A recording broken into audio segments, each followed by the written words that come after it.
Akota et panabino, oh yes Massia. Noëlla, si tu peux le faire, fais-le. Blocaka bango, n'évite comment tu vas le faire. Alléluia. Laissez Dieu entrer chez toi. Bandonanga, na tiango, na infinitif, laissez, na tiango na évite, to chonka na to conjugal na koto. Laissez Dieu entrer chez vous. Toti kanzambe akota et akote panabino, toti kanzambe akota et panabiso. Bandonanga, eliko laksanini. Soki balobi totika nzambe akote pa na biso bando nanga toza na ptide soki toyebi ke toyamba mupaya ndenge tobonga maka o kaka mutu boya koya tobonga maka obona tozo lamba tozo bongisa bakiti tozo bongisa lupangu tozo bongisa salon po toyebi ke tokoyamba bapaya to tokoyamba mupaya mais sikoyo biso pe senge toyeba ke toza na mupaya munene o aleki bapaya nyonso ezali Jésus-Christ de Nazareth. Soki ozwaka na opona ko bongisa ndaku na yo, pona ko bongisa basani bapaya bakoliela, to pona ko luka biloko ko lamba pona batu balia. Combien esenge na yo osala opona ko bongisa, arriver à Jésus-Christ na bomo na oto na kati ndaku na yo. Alléluia. Toza na petit kaka ko bongisa, ya komi lenge la pona bapaya ba na bandaku na biso. Eza mabete ndo nanga. Surtout ndeko moi sozo landanga ba mama. Oui, eza vraiment il est vraiment important que to bongisa bandaku na biso, to bongisa biloko kolia, to bongisa nyonso, soki il faut to yamba bapaya. Mais eza muke na kati na biso, tozo bongama, to tozo bongisa koya ya mwana nzambe na bomo na biso. Eza toza muke. Alors lelo na ngina loba oh Jésus-Christ de Nazareth.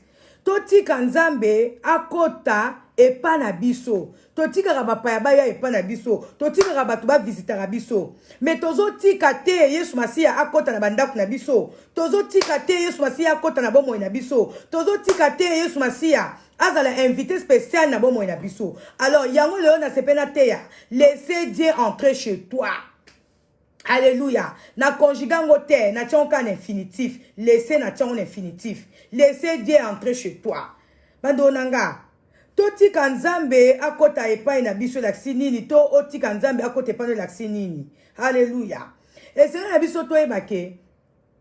Nzambe alingi toti kae akota. Pe avanda na kati na biso. Nzambe alingi kokota pe kovanda na ndaku ya batu oyo ye a gagné. Na ndaku ya batu oyo ye a bengi. Na ndaku ya batu oyo ye a reproché. Donanga, si vous avez conseillé ma soumou moko boy, nzamba reproché yo, nzamba blâmé yo, ton nzambe asali ke okute un obstacle moko, ezali ke po asepeli na yo, po alingi yo fongola ye porta motema na yo, to fongola ye ndaku na yo, po akota avanda kuna. Donc tu comprends que nzambe na biso, Jésus-Christ de Nazareth, d'abord nzambe ça dictateur te. Donc atika ramutu aza laisser l'arbitre. Yo moko opona. Soko lingi koyamba ye, soko lingi akota na ndaku na yo, to soko lingi akota na motema na yo. Alors lelo to comprendre que nzambe alingi kokota to kovanda epa ya batu o ye aponi, epa ya batu o ye abengi, epa ya batu o bayoki voix na ye, epa ya batu o ye a reprocher. Batu o nzambe a reprocher ndo nanga. Ceux qui ont mono saka likambu moko boye nzamba zo reprochaka yo c'est que nzamba linga kota na kati motema na yo akota na kati ndaku na yo po avanda kuna siko c'est à toi maintenant d'accepter c'est à toi de dire oui ou non nzamba ko obligé ote mais nanzela liloba oto ote alelo eko lamusa biso eko talisa biso ke eza important pour na biso totika nzambe totika Yesu Masia akota na kati bandaku na biso totika Yesu Masia avanda na mitema na biso. Alléluia. Toyamba bapaya. Toyamba bapaya be na mandana soto sepla. Toyamba bapaya. Pourquoi pas to sepla pe nzambe azaloko l'invité spécial na bandaku na biso. Alléluia. Oh Jésus-Christ de Nazareth. Nzamba lingi yo ozoyo kavwa na ye. Okoyoka voix nzambe nde nanzela liloba ndeka nga nazote abo ezali voix ya nzambe nzamba zoba na kati na nga nzamba lingi kokota na kati na yo alingi kovana na kati na yo yo ozoyoka voix na ye na butu lelo. Alléluia, merci Seigneur. Tozui premier verset na biso tozui na Jean 10:9. Alléluia, nzamba za bien na Jean 10:4. Leo naza na deux Bible naza na Bible ya français na ya lingala. Et Bible lingala eza kitoko ya na bande ko sala prière moko ya komba alors na ko tanga ngo na lingala ndo nanga Bible lingala eza na mabomba mimoko oko comprendre maloba nzambe contrairement na français. Alléluia. Donc tozotanga na Jean 10 4 tomeka pe suko tanga ngo na lingala na voyage ki na Bible na nga pe ya lingala. Oh nzamba za bien. Tobandi nanu na français na Jean 10 4 verset 4. Oui, nous elangiama Jean 10 4 Jean 10 verset 4. Bible lobi lorsqu'il les a toutes fait sortir, il marche devant elles et les brebis les suivent parce qu'elles connaissent sa voix. Alléluia. Nangi totangona tobanana 3. Les gardiens lui ouvrent les brebis, écoutent sa voix. Il appelle par leur nom les brebis qui lui appartiennent et il les conduit dehors. Babi na biso awa berger mutu oyo abomba kato biso so ke ba brebis ba bomba ba on a kati enclos nata on a un peu de comprendre. En vérité je vous le dis, celui qui n'entre pas dans la clos, voilà, celui qui n'entre pas dans la clos des brebis par la porte mais si introduit par un autre endroit est un voleur et un bricard. Ba lo biso to yebi ba brebis bazaka enfermé dans clos. Ba biso ko mutu oyo akokota na kati enclos sans passer par la porte. Ba to ba kota na ba fenêtre et tout o ba kota na ma douceur ba enclos. Ba bengi ba miyibi. Mais sikoyo mutu oyo akokota, mais celui qui entre par la porte et les bergers de brebis babisko mutu oyo akota kana porte eza lokola oza na enclos na yo otie ba brebis na o ba bibwe na yo za mukolo ba brebis okota na porte parce que eza ya yo.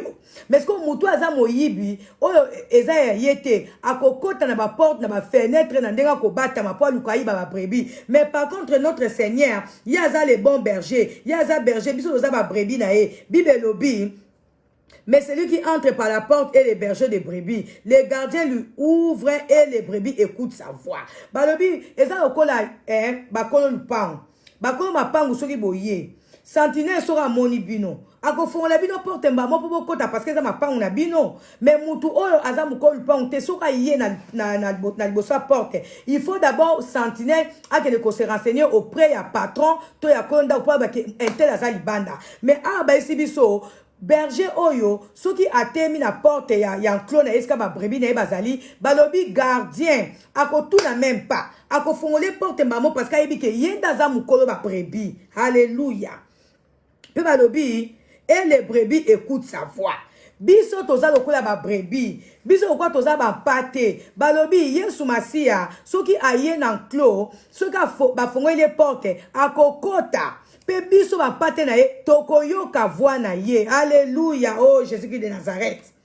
Biso tokoyoka voix ya Nzambe. Eza lokola ndenge toza boendo nanga. Motema na biso ezali lokola enclos. Motema na biso ezali lokola porte ya enclos. Jésus-Christ azotema na porte lelo pona ko beta. Soki yo yoki appel na ye, soki yo yoki voix na ye, okofongola po akota pe avanda na kati ya motema na yo. Alléluia. Alléluia. Oh Jésus-Christ de Nazareth. Toke suko tanga nangida tango susu na lingala nde na lakaki bino. Soki abimisi yango nyonso alekaka na liboso pe ba meme elandaka ye po eyebi mongongo na ye. Balobi soki ba fongoli porte ya enclos ba brebis bakoyoka mongongo ya kolo na bango ya berger na bango pe bakolanda ye. Eza ndenge mona biso bana Nzambe. Biso bana Nzambe, biso o toyebi Nzambe, toyebaka à quel moment Jésus-Christ azoloba na biso, toyebaka à quel moment Jésus-Christ aza ko interpeller biso, toyebaka à quel moment Nzambe aza ko reprocher biso. Mais mutu o aza mwana Nzambe te, mutu o aza Jésus-Christ de Nazareth te, parfois batika ka insensé, parfois bazaka sourd, tant Nzambe azoloba na bango, bazoyeba même pas que Nzambe ndazoloba na bango. Mais biso bana Nzambe, tozaka très sensible na voix ya Nzambe parce que toyebi ye. Alléluia. Oh, Nzamba za bien. Toke otanga na Apocalypse 3. Nangina nuna na pesa nan ba verset biblique. Apocalypse 3 na verset 20. Na lingala nanu Bible lobi. ngai oyo na telemi liboso ya porte na bino pe nazali kobeta soki moto ayoki mongongo na nga pe afungoli porte na kokota na ndaku na ye bongo ngai na ye tokolia esika moko. Bandeko na nga, nzambe na biso aza dictateur te. Nzambe na biso atelemaka na porte ya mitema na biso alobi abetaka soki toyoki mongongo na ye tokofongola ye pe ya kokota pe ya kolia na bandaku na biso. Eza kuna mupaya soki mupaya na ndaku na yo soki olingi koyamba ye ta kokota na makasi te. Soki mupaya akoti na kati ya ndaku no na makasi to na lupango na makasi akomi donc à violer parce que yo osepeli koyamba ye te. Mais Jésus-Christ ataza mwana nzambe ayebi ke biso toza ba oya ye aforçaka biso te aforçaka biso mete atokaka abetaka porta motema soki yo yoki voix na ye osepeli kondimela ye nde soki yo fongoli ye motema porta motema na yo akokota pe akolia na yo. Bandeko na nga titre matin na nga na zwa na ba verset o parce que na lobi laissez entrer Dieu chez toi. Combien de fois tombala boni biso bana na nzambe to biso pepe de Dieu. Alléluia. Toyokaka voix nzambe me tosaka kitete dire. Eza na batu mingi tala nzambe aza na façon ebele oyo ya bengelaka bana ye. Mususu nzambe akobengela otansu na maladi. Ozobela maladi moko boye ezosila te. Comprendre que tansu nzambe azobenga yo azolinga ke akota na kati ya motema na yo po avanda na yo akoma ami na yo oliaka na ye omelaka na ye. Mususu okomona oza likambo moko boye olukaka mais ozoyeba te ke esenge na yo oluka Jésus-Christ. Mususu oza ba situation moko difficile. Alléluia. Mais na ba situation difficile wana nzambe alingi kaka yo oyeba ye pe akota na kati ya motema na yo avanda.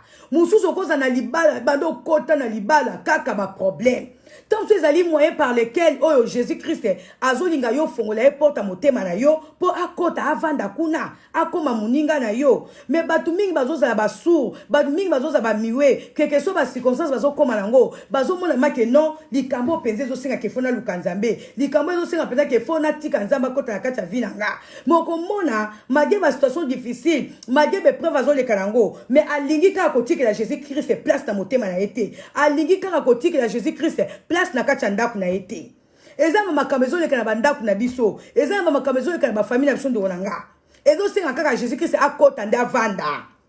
Mais ezo sala pasi ke batu mingi ba situation bazole ndo nanga, eza na ba situation na bandaku eza na makambo na bandaku. Mais nga na yoka atamsu mawa. Ota pena ke na famille oyo to muto yo makambo ezoleka boy. Mais ozo tala ke azane kutu na bezo ko lukanzambi te. Pona ekutu nzamba zolobela ye loko te. Nde bata bongo nzamba zoloba botika ye akota na kati ya mitema, botika ye akota na kati ya bandaku na bino. Alléluia. Combien tozozala sourd na appel à nzambe. Malheureusement nga na benga ngo malheureusement pour nous nzamba za dictateur te parce que soki nzamba za ki dictateur nde akokota de force na bandaku ya bato ebele na ba vie ya bato ebele parce que il y a un ça ne va pas. Et ça peut-être makambo tali peut-être bobi non. Ah il faut que Yesu yemo quoi intervenir. Ah il faut que Yesu yemo quoi kota sala. Mais yemo ko mukolo makambo bango mo ba kono famille bazo mona importance ya Yesu ko kota na bandaku na bango te, bazo mona importance ya Yesu ko kota na ba vie na bango te. Pona bango tout va bien, nyonso eza normal. Mais yo oyo, oza na miso molimo, on comprend que non, il y a un ça ne va pas. Il faut yeso kota. Yeso ngo pesa tema ki na porte ndaku. Yeso ngo pesa tema ki na porte mitema. Mais bato ba yuko fongwela ete. Oh Jésus-Christ. Token Apocalypse. Na teng Apocalypse 3, hein. Token ce qu'on Apocalypse 19-20.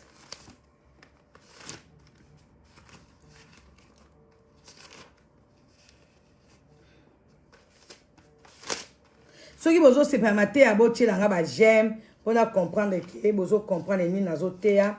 Apocalypse 19-20.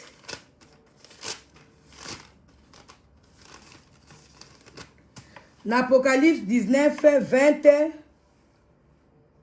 Non, Apocalypse 19-6-9. Bible lobby. Et j'entendis comme la voix d'une foule immense. Elle ressemblait au bruit de grosses eaux, au grondement de forts coups de tonnerre, et elle disait, Alléluia, car le Seigneur notre Dieu Tout-Puissant a établi son règne. Réjouissons-nous, soyons dans la joie et rendons-lui gloire, car voici venu le moment des noces de l'agneau, et son épouse s'est préparée. Alléluia, s'est préparée. Il lui a été donné de s'habiller d'un fin lin, éclatant, pur. En effet, le fin lin, ce sont les œuvres justes des saints. Alléluia. Babi nabiso awa, oh Yesoué. Babi nabiso awa. Et j'entendis comme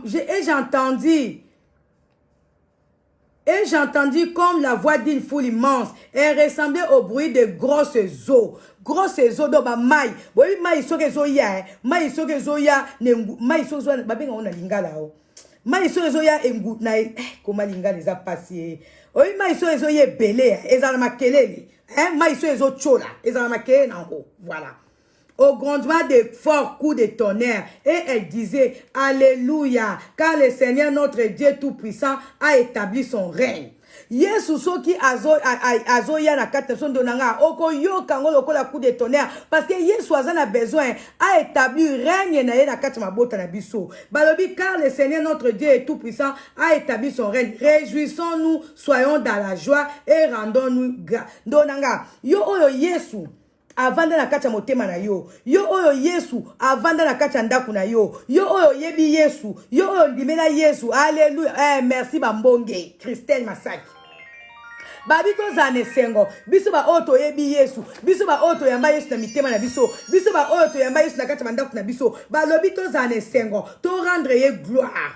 Oh Yesu Babi Susu Awa, car voici venu le moment des noces de l'agneau, et son épouse s'est préparée. Il lui a été donné de s'habiller d'un fin lin éclatant, pur. En effet, le fin lin, ce sont les œuvres justes et saintes. Bananzambe, anazote yango prophétique, mais yingo la sanini. Toyebi biso nyonso, mwasi oaza ko milengela na libala, mwasi oazo ke na ba nose, a milengela kalata ka kitoko parce que bike mobali azoya. Ndonanga, yo so bike mobali na azoya. Oko milengela, oko lata kitoko parce que Jésus na ba Jésus mobali na yo azoya, Balobi mutu azo ke na libala, mutu azo ke na tomona angote. Surtout na ba mariage coutumier. Tant ba bomba ka mwasi o mona mwasi ba bombiye ba makiye kitoko alati kitoko azozila ka ba no seke mobali na ya ye po ba bimisa ye. Pourquoi ba bomba ka mwasi? Pourquoi ba sara ke mwasi abatama alata kitoko? Pourquoi même na ba mariage na mona na ba coutume susu bazwa ka basi o mona ba latisi bango voile. Tant mobali na ko ya ale bazwi voile wana ba longoli mobali tant otala mwasi na ye abi mwasi na kitoko apese bizumba moko. Pourquoi moi c'est abonga maka? Tant mobali na zo ya kobala ye. Alléluia. Biso kutu oyo ba toto bala kala. Bando nanga biso ba oto bala kala. Ngaso de bika ya noela zo ya. De na bonga maka. Na bonga maka parce que mobali na fa akutanga bien. Alléluia. Nazote ya bino te poto sa ba blague, nazote ya bino liloba na Nzambe selon que molimo sant azof à faire comprendre nga. Moi si à libala, moi si à solo, ata mobali akendaki musala, ata mobali akendaki voyage à un jour, tant oyebi kazoya, il faut bongama. Parce que mobali il faut ya okuta yo, oza bien, oza propre, o lambe peu blore kito parce que oyebi ke mobali nanga ye, il faut sepela lia. Ata utubiso watoto bala kala. Toujours tozaka mbamba. Ya no esora bimia akutanga kaka bien, akutanga solo kitoko, akutanga i bien. Attention na otia poudre te makutanga kana za bien. Pourquoi to sala a bongo? Alléluia. Pourquoi to sala a bongo? Parce que to bi ke to mobali azoya, mobali fa yo kanga solo kitoko, yo mobali azoya yo ka oswa mapeka. Attention ki bo vanda randa kumoko. O utu ko lamba kuno so lambi, mobali petanga oya kucho na swa mapeka. Pourquoi otika ate mobali akuto na swa mapeka? Parce que ça mobile na autant oya asepela na yo. Alléluia. Tobonga maka. Pour arriver à mi bail na suna kati bandako. Nde balobi awa. Eza kwa mwasi o azoke na nonce. Akolata le babi awa. Yeswe. Français pe pour na ballon na linga les amois passé. Babi il lui a été donné de s'habiller d'un fin lin éclatant, pur. Wana pona mutu azo ke no bala sika. Mutu azo ke no bala sika, tant mobali azo ya ko bala ye. Babi fo alata lin fin. Donc lin moko ya pur. Hein? Moi nanga net chibasu na yambio na kombo na Yesu kota kaka la na mateya. Hein? Fo olata lin moi so azo la mobali. Fo lata lin kitoko. Pour mobali ya asepela na yo. Siko biso pe batu to bala kala, il faut pe to zala kaka bien. Nga soki ya no la attaquer répétition tant azo ya fa kuta nga so kitoko. Po aza mobali na nga fo asepela na nga. Soki to sala ka bongo, balobi na biso awa. Ndenge to sala ka, allez tu vas comme ma chérie. Hein. Bando na boni bisanga pona yambi mwana nga net moi sa chiba. Donc soki to sala ka bongo pona ba mibali na biso to pona baso wazo ke no bala libala sika. Pourquoi pas to sala ngo pe pona arriver à Jésus-Christ de Nazareth. Ce qu'on va comparer passage oyo par rapport à arriver à Jésus-Christ, par rapport à koyamba Jésus-Christ na bon mon biso. Ce qu'on na CPA parce que verset oyo lobi na suka. Balobi, oh Yeshua, il lui a été donné de s'habiller d'un fin lin éclatant pur. En effet, les fins lins, ce sont les œuvres justes et saintes. Hein? Les œuvres justes de saints. Donc, ceux qui biso batalibala, ceux qui biso batoto bala, na bato bazo leng na kokele libala, ba sepela ko lata kitoko ko bongama parce que chéri na bango zoya bongo sikoyo biso. Ba otoza ba saint, ba totoza ba na nzambe balobi, pona ko lenge na koya Jésus-Christ de Nazareth, et sengeli toza na ba œuvre juste. Et sengeli toza na ba œuvre juste. Yoza mwana nzambe, me misala na o mabe. Yango te, balobi, po Yesu Masia akota na bandaku na biso, po Yesu Masia akota na mitema na biso, biso ba saint, et sengeli pe to lengela, ndenge to tiara ba parfum, to lataka kitoko to mibali na so ba bimaka ba ye, ndenge pe sengeli to zela ka Jésus-Christ na bomo na biso, po akota avana na bandaku na biso, et sengeli to za na ba œuvre juste. Ndonanga, ba œuvre juste. Les lopés de croyants, les lopés de chrétiens, bazo bakaya kyo, baza ba chrétien, baza ba nzambe. Mais ce qu'on landeli bango, misana bango mabe. Yango te Yesu alingi, po ya kokota na mitema na biso, akota na ba famille na biso, e sengeli peto lenge la koya na ye. Ndonanga soko tonga katika ko tonga. Soko je sais pas, o chola ka, tika ko chola. Ofinga katika kofinga yangone ezali kolengela koya ya Jésus-Christ na bomo ina yo. Yangone ezali kolengela koyamba Jésus-Christ na kati ya ndaku na yo to na kati ya libota na yo. Alléluia. Laissez Dieu entrer chez toi. Orotika nzambe akota na kati ya motema na oza na salite. Orotika nzambe akota na lopango noza na salite. Soki bapaya bayaka kotala ka biso to bongsla bango bandaku to kombela bango ba mapangu to zwaka bandaku na so to cheche ba parfum. Hein? Pona nini te koya ya Yesu Masia pe sengeli to lengela yango. Bando nanga, muko msusu boye na yambi muninga nanga. Na yambi muninga nanga ina ndaku. Siko muninga nanga, ayeko kutanga kote ayaka na ndaku. Sikoyo jour wana yaki, nazaki suna ba invité moko boye faki ba ya. Siko tangwa ye akuti ndaku nanga solo kitoko. Asa awika salizwa. Abi mapata na sali zuwa ngale na yaka na oka asola parfum o te parfum o cheka pona bapaya na o ngabia yoza mukolo ndaku na lengeli bapaya bozo comprendre. Donc eza bapaya mususu baza spéciaux donc ayaka pa na ote me mukola ko ya o lengeli po pesa babani ni bonne impression parce que eza bapaya mususu to mesana na bango te to yambara bango chaque jour te comme payer sous Masia. Po aya epa na yo, po aya kovanda na kati ya ndaku na yo, po aya kovanda na kati ya lupangu na yo, na famille na yo. Bongisa, zala na ba œuvre juste, zala motema malamu, kozala mutu a rancune te, kozala mutu a kotonga te, kozala pe mutu ya lolendo te. Nde bongo Yesu Masia akokota na kati ya vi na yo ndeko nanga. Nana mona te Yesu avanda na kati esika bato baza baorgueil ndeko nanga. Que personne ne vous trompe. Ata omoni mutangwa te akandenge nini. Ata omoni mutangwa atoka kasoka zo te ya Bible. Mais soka aza na lolendo, soka aza na rancune, soki aza mutu amisa mabe, ata ndenge nini. Bocha na mutu na bino ke Yesu aza kuna te. Yesu aza kuna te. Alléluia. Amen. Yesu aza kuna te. Yesu akovanda na kati ya motema to na libota oyo batu babongisi koya na ye. Ndonanga balobi awa ba œuvre juste ndonanga ba œuvre juste eza ebele naza na ta ko enimera ngo nyonso ate. Oyo nyonso eza malamu na miso ya Nzambe yango ekosala ke Yesu akota pe avanda. Oh Yesu Masia merci. Amen. Donc Nzambe na biso alingi ko établir trône na ye na ndaku na yo. Nzambe na biso alingi ko établir trône na ye na motema na yo. Ndonanga esengeli motema na biso ezala trône na Nzambe. Esengeli bandaku na biso ezala trône na Nzambe. Ndonanga na ngine semnoka ke mbala mingi to silikaka Nzambe adeplasaka. Amen. Mbala mingi to silikaka Nzamba deplasaka. Mbala mingi to saka babusoto na bandaku na biso Yesu avanda wana te. Atoyo ki bazobela Yesu Yesu mais soki salite eza wana Yesu akovana ete. Pourtant yo soko yebi ke okoyamba mupaya, pourquoi otira mupaya na yo avande la kiti ya salite te?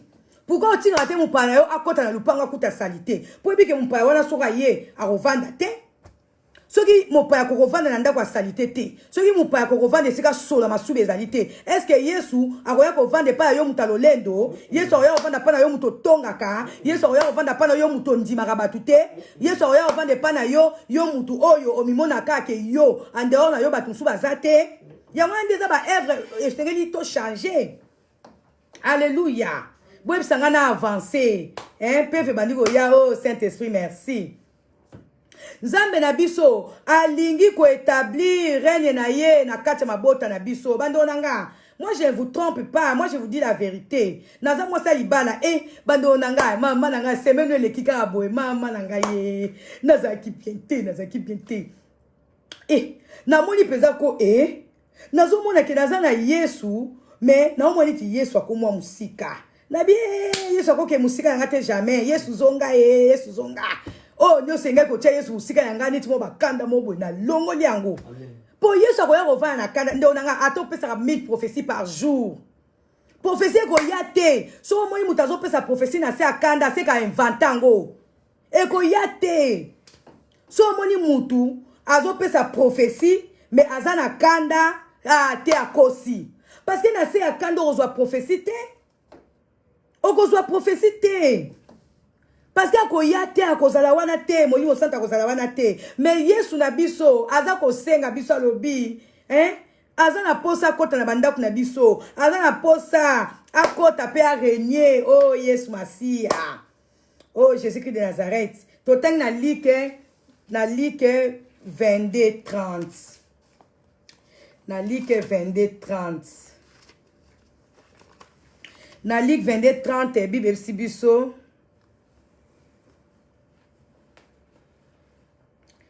Ainsi, vous mangerez et boirez à ma table dans mon royaume et vous serez assis sur de trônes pour juger les 12 tribus d'Israël. Awa Bible biso. Ainsi, vous mangerez et boirez à ma table dans mon royaume et vous serez assis sur des trônes pour juger les 12 tribus d'Israël. Total, on a 28 pour la bonne compréhension. Vous êtes ceux qui avez persévéré avec moi dans mes épreuves. C'est pourquoi je dispose du royaume en votre faveur. Et comme mon Père en a disposé en ma faveur, ainsi vous mangerez et boirez à ma table dans mon royaume et vous serez assis sur des trônes pour juger les 12 tribus d'Israël. Nzamba zolo banini Yesu Jésus-Christ alobi bino ba oyo bo persévéra kina ngai na bepreuve na ko disposer royaume pour na bino ndenge Nzambe papa nanga a disposer ki royaume pour nanga ainsi boko lia na table nanga pe boko mena na table nanga bano nanga eza français o eza français université te o ce que ali français a molimo alobela biso. Yesu alobi biso ba o tozo persévérer na ye biso ba o to persévérer ki na ye alobi ako disposer royaume na ye na faveur na biso toko vanda na ye na table pe toko mela na ye ndonanga so oza mwana Nzambe persévérer ko pengwa te quel que soit le je sais pas les circonstances quel que soit le temps, quel que soit ma épreuve yo le kanango, yo mwana nzambe ko pengwa te, yo mwana nzambe persévérer. Parce que yo muto ko persévérer, nzambe a ko disposer royaume na ye, na faveur na yo. Pe balobi na biso, bato o bazo persévérer, bako bénéficier na royaume nzambe, pe bako juger les 12 tribus d'Israël. Alléluia. Balobi na biso to persévérer, balobi to persévérer, écoute na tanga ki sou comme par hasard awa, na koma ki na 1 Corinthiens 6. Na 1 Corinthiens 6, na bongi so onte meto ta ombang eza kaka ko lobe la verset o nazo pesa a 1 Corinthiens 6. Tozo ombangu 1 Corinthiens 6. 1 Corinthiens 6 verset 2 Bible lobi, na retrouver en gros. Ne savez-vous pas que le Saint jugeront les mondes? Et si c'est par vous que le monde doit être jugé, êtes-vous incapable de rendre des jugements de faible importance? Ne savez-vous pas que nous jugerons les anges comme plus les affaires de la vie courante? Hey, bandonanga. Balobi, biso ba otoza ko persévérer, biso ba oto ko pengwa na biso te quelque soit ba épreuve, quelque soit ba difficulté. Nzamba bito ko juger makamna sa mokili oyo. Nzamba ko sala ke yo oza na kibo santu, yo oza na bonzambe, yo oza ko persévérer, oko juger. Oko juger les 12 tribus d'Israël. Oko juger ba trône ezali nini. Oko juger ba konzi, oko juger mutu aza na nzambe. Donc na bomona yango te. Mutu aza na nzambe, so pe ba ibo aza na nzambe, même ba konzi mboka ba koluka yo parce que bazomona même pas âge na yo. Bazomona ke oza na bon nzambe, otambola ka bien, même okonzi mboka koluka yo pozo ozo banga ye. Nde on ba bi juger le monde. Mutu azo persévérer, mutu aza na nzambe, bakonzi bakoluka yo, bato minene bakoluka yo, poza bomona rate ata mwana za mwana muke, mais soki kaka na mboka na bango bayebi ke aza mwana nzambe, aza mosali nzambe, atambolaka na crainte de l'Éternel. Nzamba ko disposer faveur epona ye, bato bakoluka ye. Alléluia. Yanga no moni na moya lelo, basali nzambe mingi bayebi ke soki azotel ba nzambe to azopesa ba prophétie batu bako lukaye mais siko tozo kutana ke mena ba prophétie mususu ekomi nango ya lokuta po kaka ba luka bango mais soki yo ozo banga nzambe ozo tea na o normalement nzamba ko disposer royaume na ye akosala ke o juger ba saint o juger je sais pas quoi ba trône. Alléluia.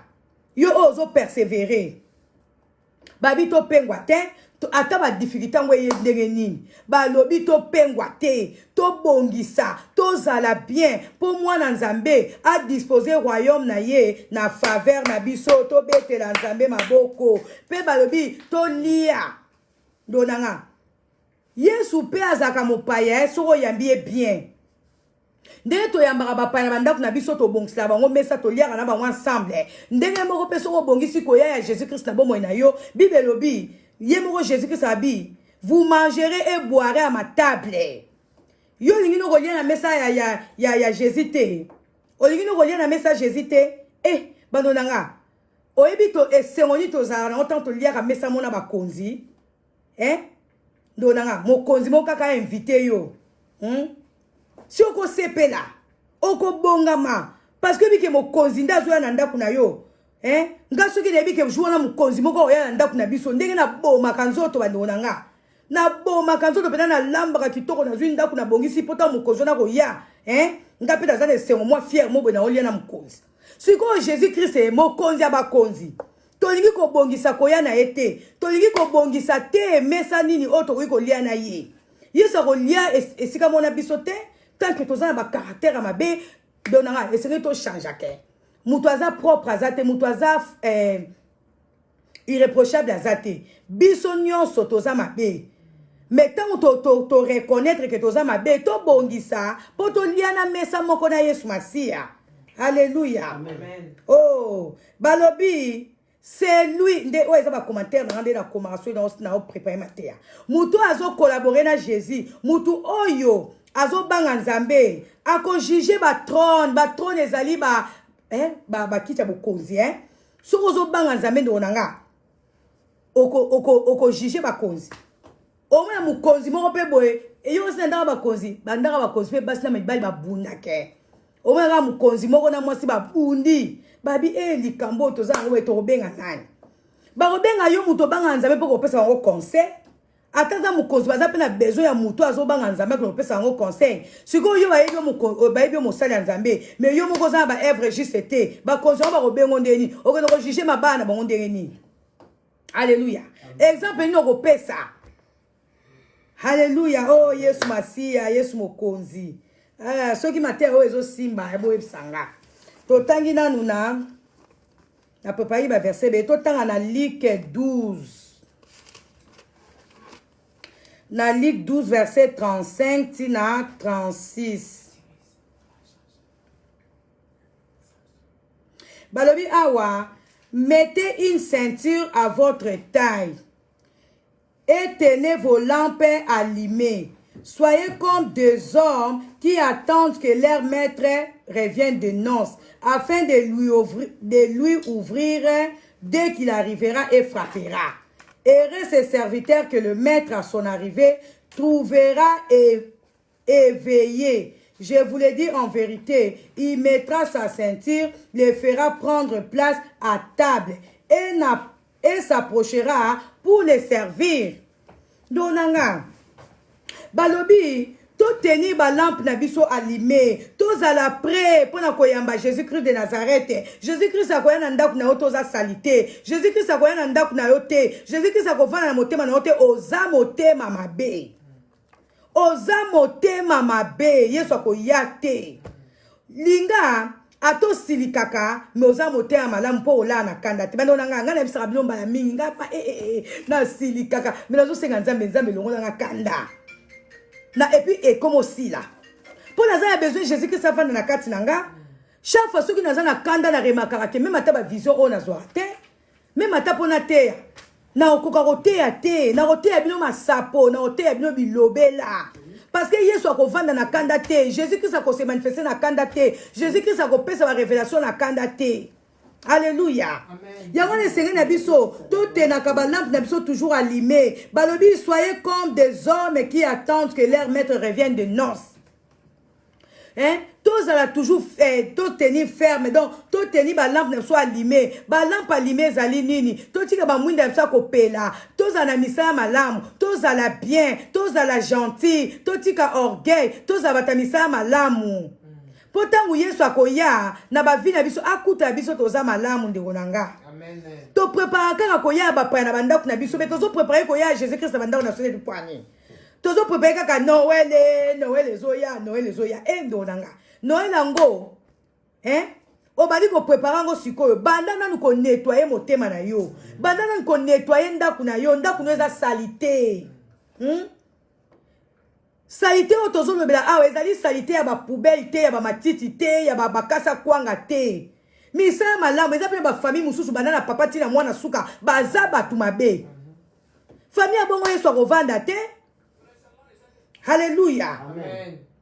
To bongisa même ba famille na biso. Na ba famille mususu mona banda na tata. Na batamisa pe ba kopia ba para mitema mabe. Famille abongo ata bobi ke bazana na Yesu nani akondima. Mais za ba famille mususu otali bango kaboy oyoki na elobe na bango moni na ba œuvre na bango bikaka famille bazana na Yesu famille maman bazana nzambe papa bazana nzambe. Mais ça va toujours au téléka obi peza yebi nzambe te. Mais ce que Yesu alingi bongo te, Yesu alingi to za misa malam, ozana besoin loba te. Ozana besoin kuto sala vantar te koza mosali ya nzambe. Kaka mutu soka monyo ka bo abi peza mama mosali ya nzambe. Oyo peza mwana nzambe. Mais ba koyeba biso ndenge ni na misa na biso, na elobe na biso, na comportement na biso. Bando nanga na ebisibino ngai ya Noël moko ya Noël penzate ya Noël penana osambela nzambe atika na asa asunga yo tika na makambwana ya Noël azara soki na siliki kaka soka na siliki na yo mama pasteur mama ya Noël te wana komo betanga sko libaku bo mama pasteur asikate na isa bla mbali na kama ya Noël eza maki pasteur eza kama mwasi na mobali.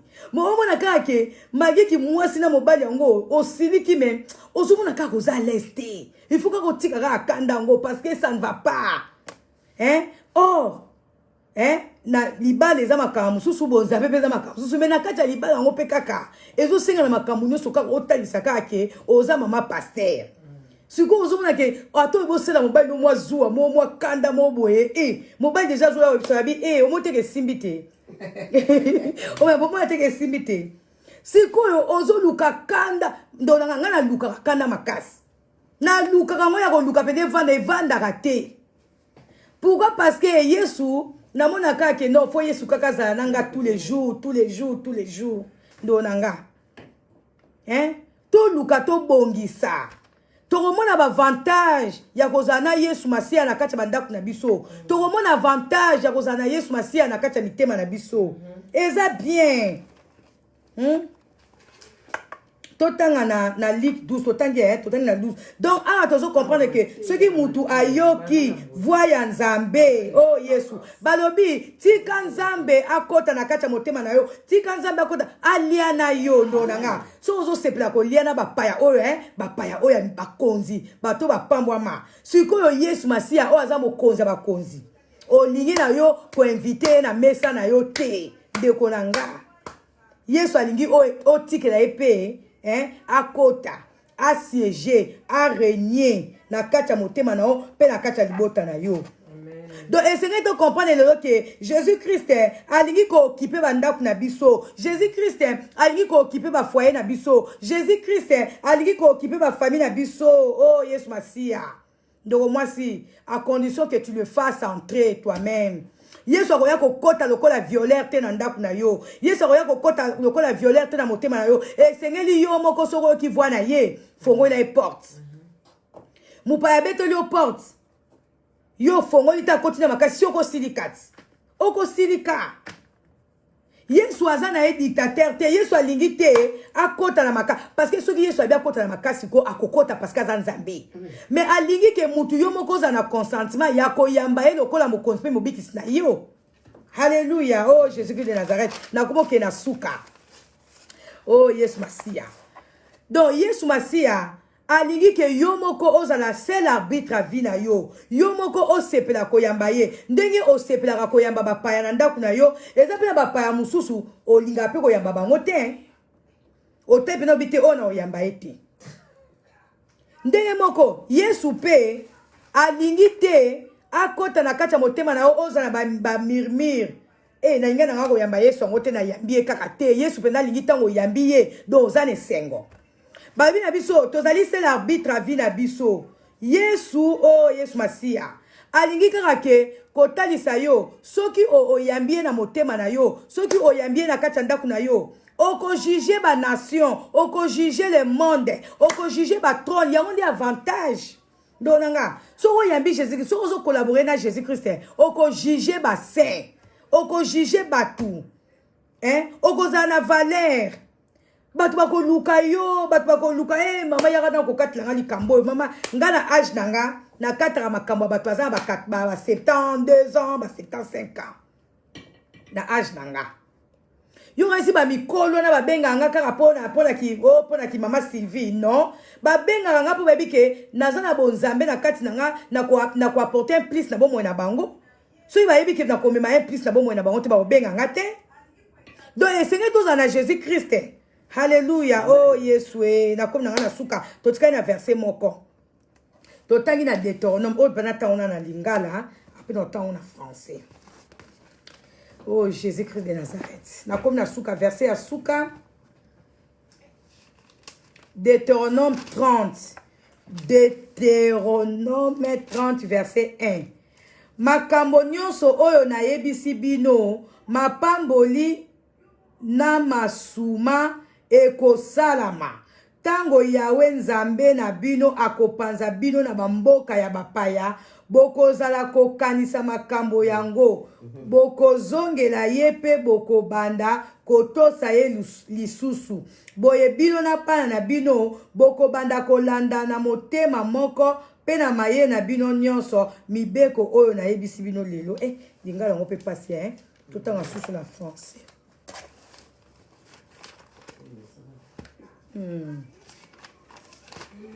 Deutéronome 30 verset 1 Bible. Lorsque toutes ces choses t'arriveront, la bénédiction et la malédiction que je mets devant toi, si tu le prends à cœur au milieu de toutes les nations chez lesquelles l'Éternel ton Dieu t'aura chassé. Si tu reviens à l'Éternel ton Dieu, et si tu lui obéis de tout ton cœur et de toute ton âme, ainsi que tes enfants, à te conformant à tout ce que je te prescris aujourd'hui, alors l'Éternel ton Dieu ramènera tes déportés et aura compassion de toi.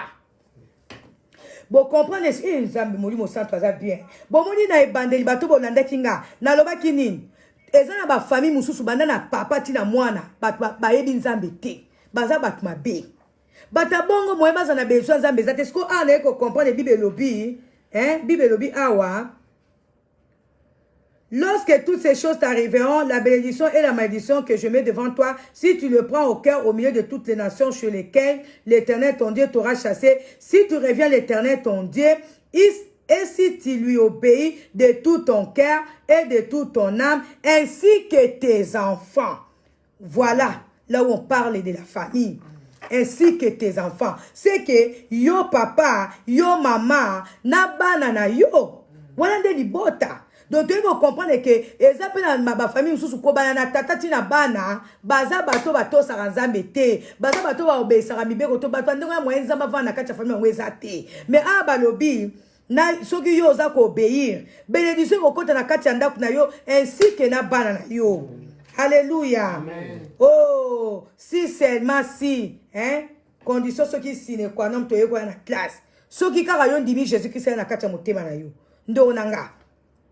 Olingi Yesu afana na kati motema na ote, olingi Yesu afana na kati famille na ote. Ndo nanga. Kozana Yesu na kati libota eza bien. Ce qui attend moko alembi mususu akosunga. Mais ce qui bino nyonso boyebi atanzambe te, muto kopesa mutu conseil azate. Oyo kuna za motema mabe, oyo kuna susu abakisi, oyo kuna bakisi. Mais na kati ya famille sengeli ke, soki ata papa za mutema mabe, mama za mutema malamu. Soki pe papa na mama baza mutema mabe, bana baza mutema malamu. Mais soki na kati ya libota moko na papa na mama na bana nyonso baza mutema mabe, ndo nanga ezali felo. Ezali felo ndo nanga. Yangane sengeli biso oyo toyoki voya nzambe toyoka ondeni. Kaka ndenge na teiboy. Ezali appel mo banzamba zo sa biso. To sepela ke aya ko vanda na kati ya vie na biso. To sepela ke Jésus-Christ avant na kati ya mabota na biso. Même na kati ya mabala na biso ndo nanga. Soki Yesu Masiya aza na kati ya libala na ote ndo nanga. Ata oza ko tanga mafuta ngondenge nini. Eza passe. Même na kati ya libala na yo ndeko mwasi. Oui, oza kitoko, oza na kingo mwambe, oza je sais pas comment. Mais luka pe Yesu azala na yo. Vanda bien na libala na yo me na Yesu. Atoza na mbongo ngo ndenge ni, mais soki Yesu azate za pasi ndo nanga. Esenge toza na Yesu. Yesu nde solution na ba vie na biso, na mitema na biso, na bandaku na biso, toza na besoin de Jésus de Nazareth. Ndo nanga kozela lelo te, kozela lobi te. Kaka lelo ndongo yo ki voa nanga. Soki na no yebi Jésus Christ te, yeba ye. Ba lobi ba brebi soki ba yo ki voa, ba ko yoka. Ba brebi ba yoka ka. Eza na batu oyo, baza déjà prédestiné. Dès to te akabo, eza na batu mususu ko, toko sisa ka Bible na biso, de la Genèse na Apocalypse, ba kotika ko yamba Jésus te, parce que ba benga mité. Mais a bazo lobela, c'est là. Oyo bazaki déjà préservé, c'est là oyo bazaki déjà destiné, c'est là oyo nzambe asa bongisaki ke bakozala ya ye, bango nde bakoyoka voix nzambe pe bakondima. Nde nazote abwe batu su bakondima na bango nzambe te. Eza batu su ti Yesu akoyaka ti mukile kokufaka. Ata ba moni ba minda oyo biso bakonto bakakimona meso, ata ba moni kimona meso boy. Bakotika bango ya ba Jésus Christ te. Mais ba oyo nzambe, tant ba mona kake makamusa ne va pas, baba oyo eza appel à Jésus. Bino obozo ka voix nanga, il est temps pour vous. Ceux qui ont yamba Jésus-Christ comme Seigneur sauveur te, oh yamba Jésus-Christ. Bando nanga na oki somo to uti na nzela. To uti na nzela, oh Yesu. To uti na nzela mutu moko. To moni remorque, to moni pe na se, ngakuta kokate somo. Azaki na moto na ebite. Eloni ne lekanaki remo kwane lokoti muta moto to moni pe na se ndenge police ye za ko encadrer corps ba ko zoya kufi ngende onanga Lobby eza ya nzambe, kozela lobby te. Kozela lobby te pour bakei na oyamba Yesu lobby. Yesu ango aza muninga na yo po ozelisa ye. Ndonanga, soko yo ki voya nzambe lelo yamba ye, à moins que oza no prédestiné te. Mais soki penzo yebi ke oza ya nzambe, okoyoka voya nzambe oba non, na bongama, na yamba Jésus-Christ de Nazareth. Hein? Nazana ser nanga moto sola ne chaque fois ba nanga mama Sylvie nzoto o eza nango poussière na osala nango fier poani ndonanga eza tempo na biso ndonanga ko late eza bien ko lia eza na tanga ki lelo na passage mole na okela nzela na tangi pena ba lobi oui ko lia na ko mela batu sengeli ba lia ba mela metant ozo lia ozo mela yeba ko za pena Yesu na mutema. Bato ba yokela baninga zuwa so bazo lia bwana bazami te amabe eza bato so ba yokela baninga zuwa so bazo lia to azo mela mais le na teng na kati ya Bible ko lia na ko mela eza pe bien mais siko linga o lia na ko mela ozana Yesu masi haleluya tobekeli nzambe maboko tobekeli nzambe haleluya nzambe za bien na suki si wana pona lelo na soki so apola lelo soki nzamba sali grâce na côté ya sous na za maté ebele na préparaki sauf que nazalaki vraiment na possibilité te à côté ya mais na lusingi ya nzambe ba lobi to te ya partout le banzambe za partout na kozalaka na côté ya kananga parce que liloba ministère eza na kati nanga alléluia ministère eza na kati na tambola kana ministère nanga onzamba pesanga partout na hotel yo banzambe soki nzamba sali grâce soki nzamba pesi temps neti lo bo na 8 ans na bité singena te ya bana nzambe bando ono so bolandinga nzamba lola pambola biso alors na ngina ça l'appel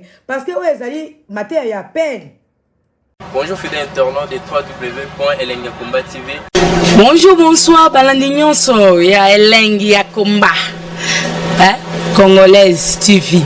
Belé partout dans le monde, partout où vous êtes, partout où vous êtes, Elengiakomba TV vraiment. Bonjour, bonsoir, on va abonner fan nyonso ya Elengiakomba Congolais TV. Bonjour à mon boss, on a appelé ça vraiment un pandi. Bonjour à mon boss, JP Kiama. Je salue mon boss Balobi, boss des boss Babi JP Kiama. Bonjour, na Elengiakomba Congolais TV vraiment. Ramon Lazana, chaîne de chaque topo, il y a pas de JP Kiama, et boss des boss, il y a un danger. Donc, Maxime Talon Lazaki. Il y a boss na biso JP Kiama. Nzambe na ngai. Ba boss bazali ba boss bazali. JP Kiama, le boss des boss. Napesi d'abord bonjour, te ba mbote belé na mo boss JP Kiama, wana na koza ngisaote. Donc na ko le katisana, napesa mo boss JP Kiama, boss des boss. Bonjour fidèles internautes de www.elengiakomba TV. Bonjour, bonsoir, balandi nyonso ya Elengiakomba Congolaise TV. Belé partout dans le monde, partout où vous êtes, partout où vous êtes, Elengiakomba TV vraiment. Bonjour, bonsoir, on va abonner fan nyonso ya Elengiakomba Congolais TV. Bonjour à mon boss, on a appelé ça vraiment un pandi. Bonjour à mon boss, JP Kiama. Je salue mon boss Balobi, boss des boss Babi JP Kiama. Bonjour, na Elengiakomba Congolais TV vraiment. Ramon Lazana, chaîne de chaque topo, il y a pas de JP Kiama, et boss des boss, il y a un danger. Donc, Maxime Talon Lazaki. Il y a boss na biso JP Kiama. Nzambe na ngai. Ba boss bazali ba boss bazali. JP Kiama, le boss des boss. Napesi d'abord bonjour, te ba mbote belé na mo boss JP Kiama, wana na koza ngisaote. Donc na ko le katisana, napesa mo boss JP Kiama, boss des boss. Belé partout dans le monde, partout où vous êtes, partout où vous êtes, Elengiakomba TV vraiment. Bonjour, bonsoir, on va abonner fan nyonso ya Elengiakomba Congolais TV. Bonjour à mon boss, on a appelé ça vraiment un pandi. Bonjour à mon boss, JP Kiama. Je salue mon boss Balobi, boss des boss Babi JP Kiama. Bonjour, na Elengiakomba Congolais TV vraiment. Ramon Lazana, chaîne de chaque topo, il y a pas de JP Kiama, et boss des boss, il y a un danger. Donc, Maxime Talon Lazaki. Il y a boss na biso JP Kiama. Nzambe na ngai. Ba boss bazali ba boss bazali. Eh, JP Kiama, le boss des boss. Napesi d'abord bonjour te ba mbote belé na mo boss JP Kiama wana na kozangisa ote donc na ko lekate sana napesa mo boss JP Kiama boss des boss.